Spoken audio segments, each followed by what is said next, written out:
We start with the name of Almighty God, who is most beneficent, the most merciful. Dear student friend follower, in today's session, we'll continue our previous lecture. Yesterday, we discussed about reference to the context. We learned how to write reference to the context. We'll just continue our previous lecture, what where we left yesterday. So I'll be starting from same place. So let's start. I think we have already discussed this thing. Reference to the context हमने कुछ चीज़ें की थी, तो remaining जो चीज़ें हैं इंशाल्लाह हम उनको देखेंगे. मुझे ज़रा बता दीजिएगा कि यहाँ से हमने छोड़ा था, ये किया था हमने, ये सारी एक ही है. टेरिसियस, यस, जो किया उसे करने का फायदा नहीं है, वो तो हम कर लेंगे, हम उससे आगे जी चलेंगे. सर, जो आप मॉडल तक करवाया था जिसकी कॉन्टेक्स्ट, ये भी कर लिया था. ये भी कर लिया था. Okay, very nice. एक बात आपको बताऊं, हमने असल में ये जिंदगी में ये सोचते रहते हैं कि हमारी कोई चीजें चुरा लेता है वो चोर है हमारा, ठीक है, हमसे कोई चीज छीन ली वो डाकू है. असल में डाकू और भी होते हैं हमारे. पता है वो कौन से डाकू हैं? वो ऐसे डाकू जो हमें आगे नहीं बढ़ने देते. वो हमने अपने माइंड में बिठाए हुए, वो ऐसे ही बिठाए हुए हैं. उससे रिलेटेड मैं आपको एक बड़ी जबरदस्त अभी बात बताता हूं, ताकि आपका माइंड जो है वो थोड़ा सा एक्टिवेट हो जाए. पहली बात तो ये है कि हर इंसान के अंदर इमेंस पोटेंशियल मौजूद है. आप इस बात को तो मानती हैं, मैंने आपको बताया भी है कि इंसान के माइंड के अंदर, हर ह्यूमन बीइंग के माइंड के अंदर 100 बिलियन सेल है. इससे ज्यादा ही होंगे, कम नहीं है. यानी साइंटिस्ट ये कहते हैं, न्यूरो जितने भी न्यूरोलॉजी से रिलेटेड जो साइंटिस्ट हैं, वो ये कहते हैं कि 100 बिलियन सेल तो मौजूद हैं, इससे ज्यादा हो सकते हैं, इससे कम नहीं है. एक बात तो ये है कि ये हर इंसान में मौजूद है, किसी इंसान कोई ऐसा नहीं है जिसमें नहीं है. इसी तरह ना, एक आदमी 2 गधे लेकर जा रहा होता है. स्टोरी है, थोड़ा सा आपको बता मोटिवेट करने के लिए. वो 2 गधे लेकर जा रहा होता है. उसने रास्ते में एक नदी आती है, तो वो गर्मी बहुत ज्यादा होती है. वो कहता है कि मैं नहा लूं किसी तरीके से. उसके पास एक ही चेन है और उसके साथ वो एक गधे को बांध सकता है, जबकि दूसरे गधे को बांधने के लिए उसके पास चेन नहीं है. वो बड़ा परेशान है और एक आदमी वहां से, फार्मर गुजर रहा है. वो कहता है यार मैंने नहाना है, मेरे गधे जो हैं वो दौड़ ना जाएं, तो मेरे पास एक ही चेन है, अब मैं कैसे इसको बांधूं? मतलब एक को तो मैं बांध सकता हूं, दूसरे को कैसे बांधूं? तो उस फार्मर ने उसे मशवरा दिया कि तुम ऐसा करो कि ये जो आपके पास एक चेन है, इससे गधे को बांध दो और दूसरे गधे को ऐसे महसूस करवाओ, उसके साथ भी ऐसे थोड़ा सा वो जो आपके पास रोप है वो उसके साथ उसके भी पांव को लगा दो. मतलब एक बंदा होगा तो वो मूवमेंट नहीं करेगा, वो करेगा तो वो वापस आ जाएगा, तो इसको भी ये लगेगा कि वो भी बंधा हुआ है. उसने ऐसा ही किया, एक को तो बांध दिया, दूसरे के साथ वैसे ही रोप जो है वो ऐसे ही लगा दी. अब वो दोनों गधे जो हैं वो वहां पे खड़े हैं. अब उसने एक गधे को खोल लिया, अब दूसरा जो है वो मूवमेंट नहीं कर रहा, वो तो पहले ही खुला हुआ था. उसे जस्ट महसूस उसने करवाया था कि उसको भी रोप से टाई किया हुआ है. अब वो गधा अपनी जगह से मूव भी नहीं कर रहा. वो बड़ा परेशान हुआ. वो फिर फार्मर के पास गया. वो कहने लगा मेरा एक गधा तो मूवमेंट करता है, उसे मैंने खोला तो वो चल पड़ा है, दूसरा चल ही नहीं रहा. I am worried, what to do? उसने कहा कि उसे ये महसूस हो रहा है कि वो भी बंधा हुआ है. तुम जाके उसको क्या करो, उसके साथ फिर वो रोप लगाओ और उसे उसे फील करवाओ कि तुमने उसे अनटाई किया है. उसने ऐसे ही किया, वो रोप जो है उसके साथ लगाई उसकी लेग के और उसको महसूस करवाया कि वो अनटाई है, तो वो बहुत अच्छा चलने लगा. तो इसी तरह हम में से कितने लोग ऐसे हैं जिन्होंने अपने आप को ऐसी चेन से बांधा हुआ है, रोप से बांधा हुआ है, जो बिल्कुल हमसे ताल्लुक नहीं रखती. हमारे अंदर इमेंस पोटेंशियल मौजूद है और बहुत ज्यादा पोटेंशियल मौजूद है. बात यह है कि उसको चैनलाइज कर दिया जाए, उसको गाइड कर दिया जाए, उसको डायरेक्ट कर दिया जाए, उसको मोटिवेट कर दिया जाए. पावर तो मौजूद है हर किसी के माइंड में, लेकिन उसको चैनलाइज करने के लिए, जैसे हम घर में सफाई करते हैं, अपने माइंड में तो भी ऐसे जाले लगते हैं, इनकी सफाई कौन करेगा? For that you need NLP coach, neuro linguistic programming. You can recite set your mind. अब अपने माइंड को भी रीसेट कर सकते हैं, रीप्रोग्राम कर सकते हैं। जो लोग इतनी ज्यादा तरक्की कर गए, हम उनके पैटर्न पे चल के हम भी तरक्की कर सकते हैं, बस इसको जस्ट रीमॉडल कर लें। होप के इस छोटी सी स्टोरी से आपको कोई ना कोई फायदा होगा।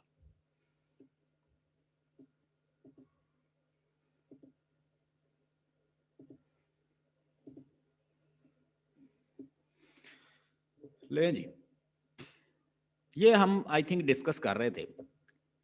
मैंने आपको बताया था, इसको कोई बंदा एक्सप्लेन करना चाहे आप में से तो काइंडली इसको थोड़ा सा, मैंने आपको ये बताए थे कि ये क्या चीज़ है। इसमें इसमें सर लेडी जो जिकास्टा से एडिपस कह रहा है, जब उसने बताया था कि ओरेकल जो होते हैं वो झूठी होती हैं, क्योंकि जब हमारा बच्चा हुआ था तो हमें भी बताया, प्रोफेसी बताई गई थी कि वो अपने पेरेंट्स फादर को किल करेगा और मदर से शादी करेगा, लेकिन हमारा तो बच्चा पहले ही मार चुका है और मैंने तो अपने बेटे से शादी नहीं की, और जो मेरा हस्बैंड है उसको तो किसी रॉबर ने मारा है। तो ये जब वो पूछता है कि वो दिखने में कैसा था, तो वो सारा बताती है कि वो आप ही की तरह लगता था। तो उसने जब पूछा कि उसका कत्ल कहाँ पे हुआ, मर्डर कहाँ पे हुआ, तो कहा कि क्रॉस रोड्स में हुआ। तो यस, ये जब उसने सुना तो उसको शॉक लगा कि ये तो शायद वही शख्स है जिसको मैंने मारा है। तो वेरी गुड। उस टाइम पे उसको जो है वो कंफ्यूज हो जाता है कि शायद ये तो वही है जो कह रहा था ब्लाइंड प्रॉफिट। माशाल्लाह। फायजा, आप कुछ कहना चाहें? बड़ा अच्छा ये एक्सप्लेन किया। अजरा ने बहुत अच्छा एक्सप्लेन किया। She is having good knowledge about this. यही चीज़ें मैंने कल भी आप लोगों को बताई थी। आप फायजा कुछ इसमें ऐड करना चाहें? इसका हम यानी इसका रेफरेंस भी लिख सकते हैं अगर आ जाए। मेन चीज़ होती है रेफरेंस टू द कॉन्टेक्स्ट, ठीक है? अगर आपने ये क्वेश्चन छोड़ दिया तो आपके दूसरे क्वेश्चन कोई मान ही नहीं रखते। ये लाजमी होता है, कंपलसरी। कॉन्टेक्स्ट ये भी आप लिख लेंगे और एक्सप्लेनेशन भी लिख लेंगे।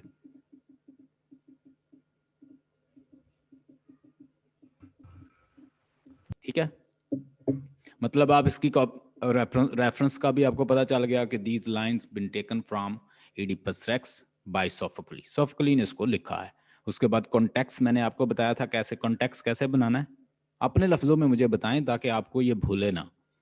हमने कल भी इसको डिस्कस किया था। कैसे बनाना है कॉन्टेक्स्ट? एक शॉर्ट सी समरी बनानी कॉन्टेक्स्ट है, शॉर्ट सी समरी बनानी है। और उस समरी तो आपको पता है कि जो भी स्टोरी होती है उसकी समरी बड़ी जबरदस्त होती है, उसका प्लॉट बड़ा जबरदस्त, ट्रेजेडी का हमेशा प्लॉट बड़ा जबरदस्त होता है। और उसको रिलेट कर देना है उन लाइन के साथ। क्या कर देना है? रिलेट। मतलब वो स्टोरी को आप शॉर्ट सी स्टोरी बनाएंगे, शॉर्ट सी समरी, उसका कॉन्टेक्स्ट, और उसको रिलेट कर दें कि ये लाइन किस वक्त फिर कही गई थी। छोटी सी समरी बनाए, तीन चार लाइनों की, उसको उसके बाद उसके साथ रिलेट करें। आपका बन गया कॉन्टेक्स्ट। कॉन्टेक्स्ट के बाद आ गई एक्सप्लेनेशन। एक्सप्लेनेशन में बताना होता है कि ये लोग कौन किससे बात कर रहा है, क्या बात हो रही थी, कौन सा ये उसका सीन है, कौन सा एक्ट है, और ये क्या आपस में डिस्कशन कर रहे थे और किस बात पे ये झगड़ा हो रहा था। वहां पे स्पीकर भी डिस्कस होता है, लिसनर भी डिस्कस होता है, उसकी प्लेस भी डिस्कस होती है, और उनकी जो सिचुएशन होती है वो भी डिस्कस होती है एक्सप्लेनेशन में। लाइंस भी डिस्कस होती हैं, ये कौन सी हैं, मतलब कोई भी सीन है तो सीन ही बता दें ये फलां सीन है, इतना सा याद रखें।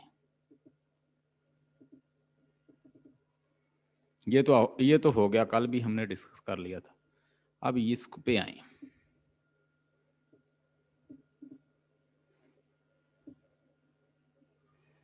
देखिएगा, dear friend, are you faithful even yet you are alone? Are you still standing near me? You will stay here, patient to take care for the blind. क्या क्वेश्चन पूछ रहा है कि तुम अभी भी मेरे पास खड़े हो?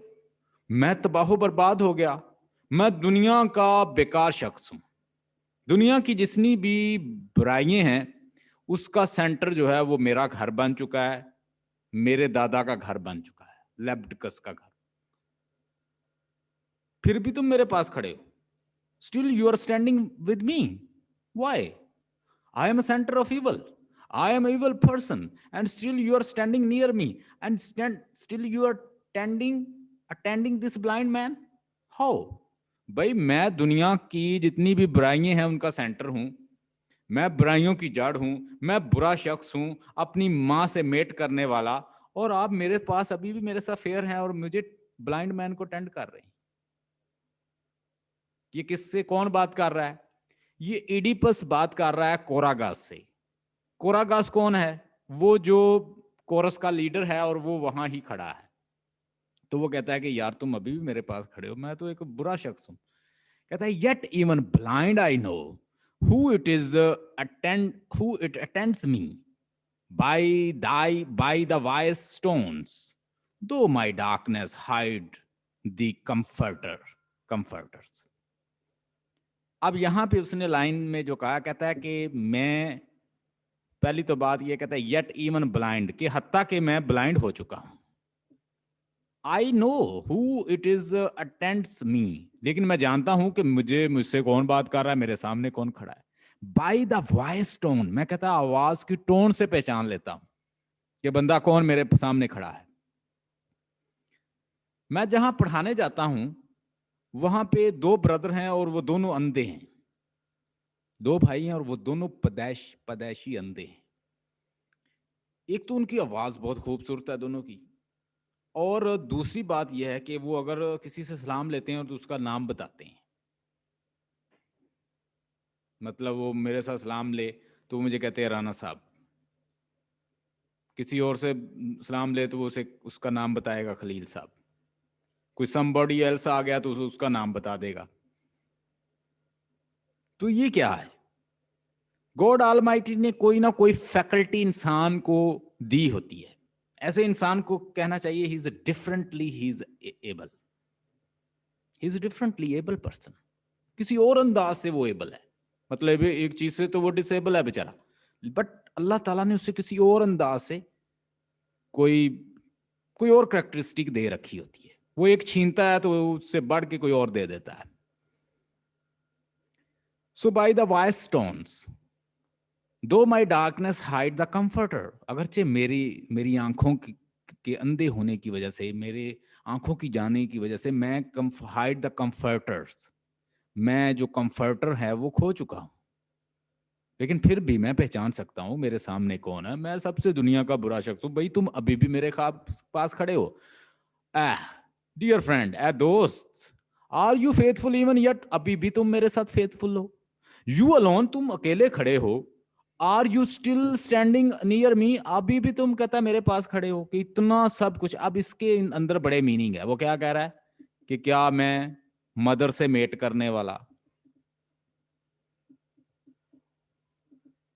किससे मेट किया उसने? अपनी मदर से। किलर, प्लेग का कॉज बनने वाला,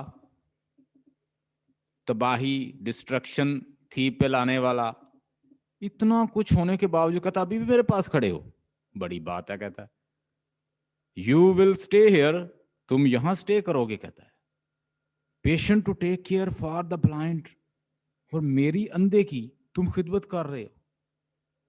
the blind man, yet even blind I know who it is attend me, और अभी भी मैं, ये जो लास्ट जब वो अंधा हो जाता है तो उसके पास कोई भी नहीं होता, तो उस वक्त जब जोकेस्टा की डेथ हो जाती है, ये उस वक्त का लास्ट एक्सडस की बात हो रही है। किसकी बात हो रही है? एक्सडस की। क्या होता है उसमें? जोकेस्टा की डेथ हो जाती है, अंधा हो जाता है, ब्लाइंड हो जाता है, दर हो जाता है, कोई पास नहीं आता, और उसमें वो कोरागास पास खड़ा हुआ है, वो उससे बात कर रहा है। लें जी, कैसे इसको हम करेंगे एक्सप्लेन, देखिएगा।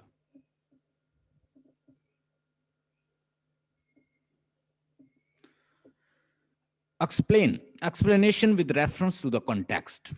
These lines have been extracted from the scene 4 of the tragic play.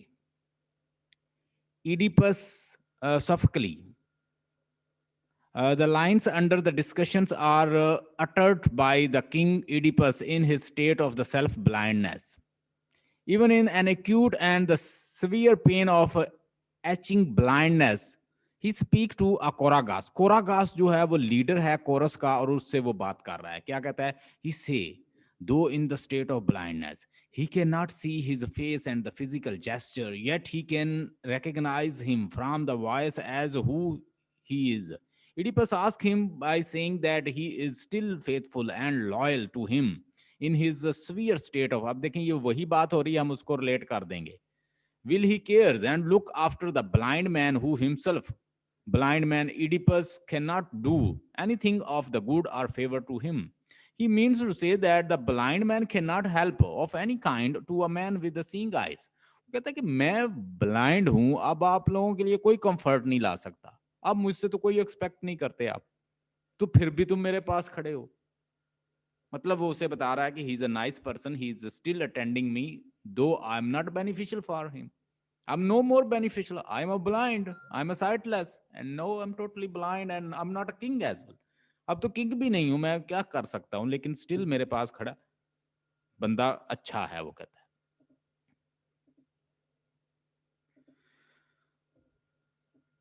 है. ये तो हो जाएगा. अब देखें आगे एक और है. Let every man. मैंने आपको बताया था कि कोरागास एक बड़ी जबरदस्त बात करता है और ये बहुत बड़ा इंपॉर्टेंट भी है.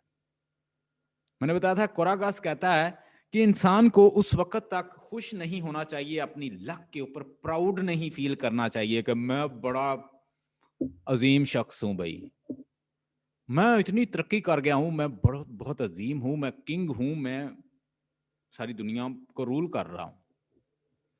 You should not boost until you die happily. इंसान को उस वक्त तक बूस्ट नहीं करना चाहिए, अपनी किस्मत पे खुश नहीं होना चाहिए जब तक वो हैप्पीली अपने एंड तक नहीं पहुंचता. खुशी खुशी वो मरता भी नहीं. इंसान की लाइफ जो है वो बड़ी अनप्रिडिक्टेबल है. How in a blink of an eye everything can be changed.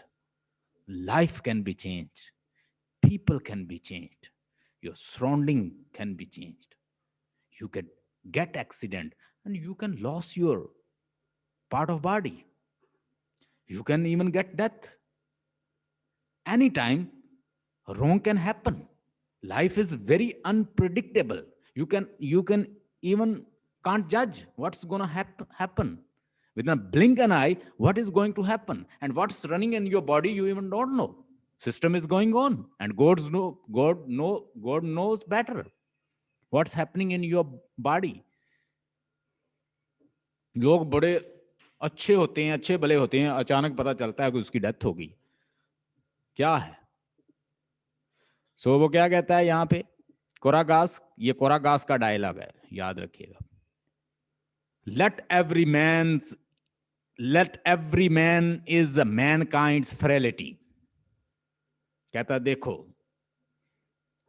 हर शख्स जो है वो इस दुनिया में frailty, mankind's frailty. Consider his last day and let alone resumes on his good fortunes.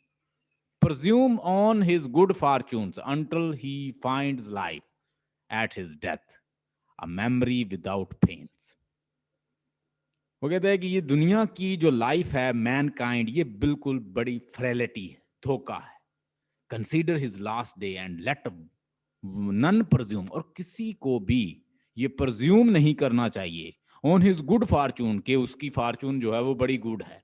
Until he finds life, जब तक वो लाइफ में फाइंड नहीं कर सकता, जब तक वो जिंदगी को, वो लास्ट अपने मोमेंट को भी एंजॉय नहीं करता, पता नहीं क्या मोमेंट पे क्या होने वाला है. एट हिज डेथ, जब तक वो हैप्पीली मरता नहीं है, उसे खुश नहीं होना चाहिए. Life is very unpredictable. बादशाह था इडिपस और कहां ऊपर से नीचे गिर पड़ा. अ मेमोरी विदाउट पेन, और वो एक याददाश्त क्या बन जाए, अ मेमोरी विदाउट, और उसकी जो जिंदगी है वो बगैर पेन जब तक ना हो, उसे खुश नहीं होना चाहिए. उसकी लाइफ में कुछ भी हो सकता है. Reference to the context, these lines have been taken from the tragic drama Oedipus Rex, written by Sophocles. The selective lines under discussions are spoken by Choragus at the time when Cronos lead Oedipus back to the palace. यहां पे Oedipus क्या करता है, Oedipus बातें कर रहा है तो क्रोन उसे कहता है चलो तुम अंदर जाओ, अब अपने आप को तुम ये ना समझो कि तुम किंग हो, अब तुम क्या हो, एक ब्लाइंड शख्स हो, जाओ अंदर, चलो। उसे अंदर धकेल के लेके जा रहा है क्रोन। तो इस पे कोरागास कहता है कि कभी बादशाह हुआ करता था। देखिए लाइफ जो है वो जब ट्रेजिक फ्ला होता है तो उसके बाद कैसे ऊपर से नीचे आ जाता है ट्रेजिक हीरो। ट्रेजिक हीरो जो है वो क्या बन गया है, ब्लाइंड बन गया है। किसने ब्लाइंड बनाया उसे? किस्मत ने उसको ब्लाइंड बना दिया।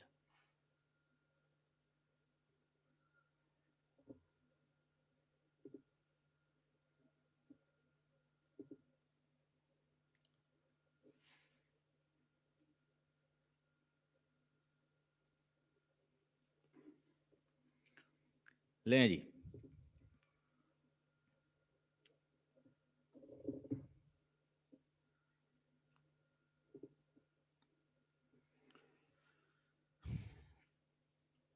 आगे देखते हैं। इसकी एक्सप्लेनेशन देखिएगा। When truth is revealed, Jocasta commits suicide and Oedipus, जब उसे पता चलता है तो वो फौरन खुदकुशी कर लेती है अंदर जाके। Jocasta commits suicide and Oedipus blind himself and finally requests Chiron to exile him. और वो क्रोन से कहता है यार मुझे यहां से निकाल दो। लेकिन उसके बाद उसका जो आंसर देता है क्रोन, उसे कहता है कि तुम अब किंग नहीं हो, तुम फैसला नहीं कर सकते, मैं गॉड का, अपोलो का वेट करूंगा, अपोलो मुझे जैसी इंस्ट्रक्शन देगा उसके बाद मैं आगे फैसला करूंगा। मतलब वो बड़ा पॉलिटिकल पर्सन है। On this occasion, Choragus speaks to the audience directly and points out that he was empowered and liked by all because of his wisdom and intelligence.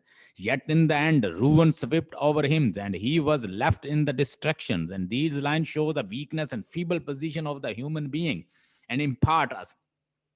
यानी वो बताता है कि कभी ये बादशाह था और किस तरह से इंसान की पोजीशन जो है वो कितनी फीबल है। फीबल होता है कमजोर। यहाँ पे कहता है कि these lines shows that weakness of the feeble position of human कितना weak है god goddesses के सामने। कहता है being the and impart us the universal message to the great reality that we should never think of passing a perfect life. He further points out that by saying that the man is a lucky and happy person who dies without a tragic end, इंसान को उस वक्त तक खुश नहीं होना चाहिए जब तक वो किसी विदाउट ट्रेजेडी मरता नहीं है। हाँ, फिर उसे खुश होना चाहिए, हाँ मेरी लाइफ जो है बड़ी जर्नी मेरी साफ रही है और मैं अपना हैप्पीली जो है अपनी खुशी से मौत की तरफ जा रहा हूँ। अगर ट्रेजेडी हुई तो फिर खुशी तो नहीं है। End of life and without any painful incident. अब ये जो लाइफ है कोई बंदा इससे बच नहीं सकता, हर इंसान इस ट्रेजेडी से किसी ना किसी फॉर्म में गुजर रहा होता है।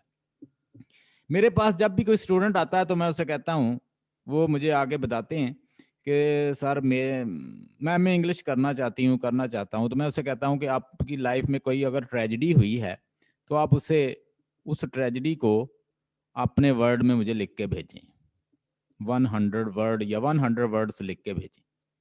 तो मुझे कोई भी ऐसा स्टूडेंट अभी तक नहीं मिला, हजारों स्टूडेंट आए हैं मेरे पास, जिसने मुझे ये आगे से कहा हो सर मेरी लाइफ में तो ट्रेजेडी नहीं हुई।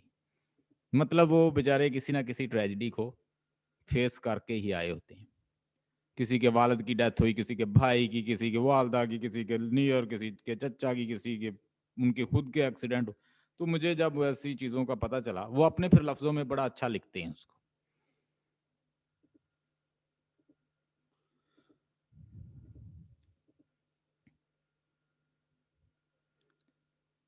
हाँ जी, ये reference, do not counsels me any more, this punishment that I have laid upon myself is just. If I had eyes, I do not know how I would bear the sights of my fathers when I come to the house of the death are my mother's, for I have sinned against them both so verily, so verily that I could not make my peace by strangling my own life. अब इसमें वो कौन बात कर रहा है? कोरागास कहता है यार तुम्हें क्या हुआ, तुमने अपनी आंखें फोड़ ली, क्या था, तुम ऐसा ना करते। कहता जी अपनी नसीहतें अपने पास रखो, और ये जो पनिशमेंट जो है इसके बारे में मुझे काउंसल ना करो। अगर मेरी आंखें होती तो मुझे बताओ मैं किस मुंह से अपने फादर मदर का सामना करता, जिनको मैंने अपने हाथों से मारा और उनके खिलाफ सिन किया, इतना विलनली एक्ट किया कि मैं किस तरह से उनको फेस करता। That I could not make my peace, और मुझे कभी सुकून ना मिलता by strangling my own life. और मुझे क्या करना था? स्ट्रैंगलिंग माई ओन लाइफ, अपनी लाइफ को कहता है कि ऐसे ही तबाह बर्बाद मुझे करना था। अगर मैं कहता कि अपनी लाइफ को इस तरह से खराब ना करता, या मैं आंखें खराब ना, अपनी आंखें ना फोड़ता, तो मैं उन आंखों से किस तरह से उनका सामना करता अपने पेरेंट्स का। डू नॉट काउंसल मी, मुझे नसीहतें ना करो। कौन कह रहा है? इडिपस कोरागास को। कोरागास ने उससे पूछा ना यार तुमने ये क्या किया, अपने आंखें फोड़ ली, अच्छा नहीं किया। तो वो कहता है जी do not counsel me any more, मुझे ज्यादा नसीहतें ना करो। This punishment that I have laid upon myself is just, जो मैंने अपने आप को ये पनिशमेंट दी है ये बिल्कुल जस्ट है, फेयर है, और मैंने इंसाफ किया अपने साथ। इफ आई हैड आईज, अगर मेरी आंखें होती, I do not know how I would bear the site of my father. तो मुझे बताओ कि मैं किस तरह से, किन आंखों से अपने फादर का चेहरा देखता, मैं उसके सामने कैसे खड़ा होता। अब हमने जिसके साथ गुनाह किया हो तो हम क्या करते हैं कि यार उसका सामना कैसे करेंगे, वो क्या कहेगा। जिसके साथ हम ज्यादती करते हैं तो फिर उसके सामने लोग नहीं जाते। When I come to the house of the death, जब मेरी डेथ होती है, हाउस ऑफ द डेथ, जब सबकी डेथ होती है, तो मैं कहता मैं वहां पे जाता हूँ, किस फेस से उनके सामने आंखें लेके जाता। अब मेरी आंखें ना होंगी तो मैं उनका सामना भी, मुझे देख भी नहीं सकेंगे वो, ना मैं उनको, कहता मैं तो नहीं देख सकूंगा उनको। मदर्स, अपनी माँ, अपनी मदर, अपनी माँ के साथ मेट किया। For I have sinned against them both, मैंने दोनों के साथ गुनाह किया। वो कहता है मैंने दोनों के साथ गुनाह किया। हाँ क्या फायजा आपको समझ आ रही है? Faiza are you getting? जी सर, आ रही है समझ। अगेंस्ट देम बोथ, के मैंने उन दोनों के साथ क्या किया, मैंने दोनों के साथ मुझसे गुनाह हुआ। ठीक है। So wilily that I could not make my peace, तो मुझे कभी सुकून ना मिलता। By strangling my own life, अगर मैं अपनी लाइफ को इस तरह से तबाह बर्बाद ना करता तो मुझे कभी सुकून ना मिलता। तो वो कहता है कि ये सारा काम करके मुझे सुकून मिला है। देखिए ना, बाज़ औक़ात बहुत सारे ऐसे गम होते हैं, इंसान अपने आप को तकलीफ इसलिए देता है ताकि वो छोटे गम जो हैं, मतलब ये उसके लिए छोटा गम है, ये बहुत बड़ा गम है उसके लिए, बेचारे के लिए। कोई उसे कहे कि फादर को मारने वाला, मदर के साथ सेक्सुअल रिलेशन बनाने वाला, इंसेस्टुअस रिलेशन बनाने वाला, इतना बुरा शख्स अपनी माँ के साथ मेट कर ली, अपनी माँ के साथ सेक्सुअल रिलेशन बना लिए। ओहो, ओ शिट। तो लोग ऐसी बात करें, और दूसरी साइड पे आंखें फोड़ी हों, आंखें तो बहुत छोटी हैं उसके लिए। तो वो जो मेंटली जो सफर कर रहा था वो कहीं ज्यादा था फिजिकली। इसको भी आप रेफरेंस टू द कॉन्टेक्स्ट लिख सकते हैं। इसका मैंने ये बनाया, the selective lines have been extracted from the scene 4 of the drama and Oedipus Rex, authored by the Sophocles, as the truth of the affecting of plague to the Thebes is revealed. Jocasta commits suicide while the Oedipus blind his eyes with his own hands in the state of the utter blindness. The line under discussions are spoken by the Oedipus to Koragas. ये कोरागास से बात कर रहा है Oedipus. Even in the itchings of the pains of the state of blindness, Oedipus does not lose the power of his mind and memory. He tells others that whatever he has done to himself, done by his own wills and decisions. भाई मैंने जो भी किया मैंने अपनी मर्जी से किया, और मैंने जस्ट किया, मैंने फैसला फेयर किया अपने साथ, क्योंकि मैं किस आंखों से बताओ मैं उनके सामने जाता। So there is no need to advise him anymore. He regards his punishment just and right, and if he had eyes, how could he have faced the father's and the mother's sides, against whom he has committed a great and heinous sin? And even hanging himself to death would not have brought him peace.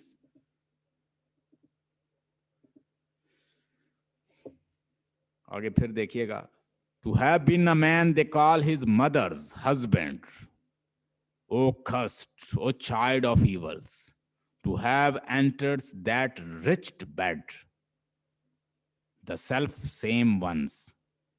वो कहता है जी, to been a man they call his mother's husband, यानी ये वो शख्स है जिसको क्या कहा जाता है, they call his mother's husband, वो अपनी मदर के हस्बैंड का ही, अपनी मदर का ही हस्बैंड है। वो कर्स्ड, ओ कर्स्ड, लानत, O child of evil, O बुराई के बच्चे, to have entered that rest bed, the selfsame ones, तुम उसी बेड के ऊपर चले गए जहां से तुमने जन्म लिया। मतलब ये उसे कष्ट कर रहे हैं, कैरेक्टर जो है उसे कर्स कर रहा है। Selective lines under discussion uttered by Oedipus after knowing the truth of the reason inflicting plague to the people of the Thebes in the root cause of inflicting epidemics. It is said that due to the heinous sins committed by the Oedipus in his past life, it was Oedipus himself who murdered the real father, married his real mothers and begot children from. अब वो अपने आप को क्या कहता है कि यार ये क्या हुआ, the same bed I have got birth and same I approached, उसी बेड को मैंने अप्रोच किया जहां से मैंने मेरी बर्थ हुई। so he is scolding himself. After knowing the reality of the sin as prophesied by the oracles, Oedipus decided to get his eyes blind with his own hands. He does that whatever, आपने note किया होगा कि जो 4 scene है उससे ज्यादा आ रही हैं लाइन। He does, ये सारी पास्ट में आई हुई हैं paper. He does that whatever he proclaims, he curses himself by calling himself a cursed child of evils. He is a bloody and accursed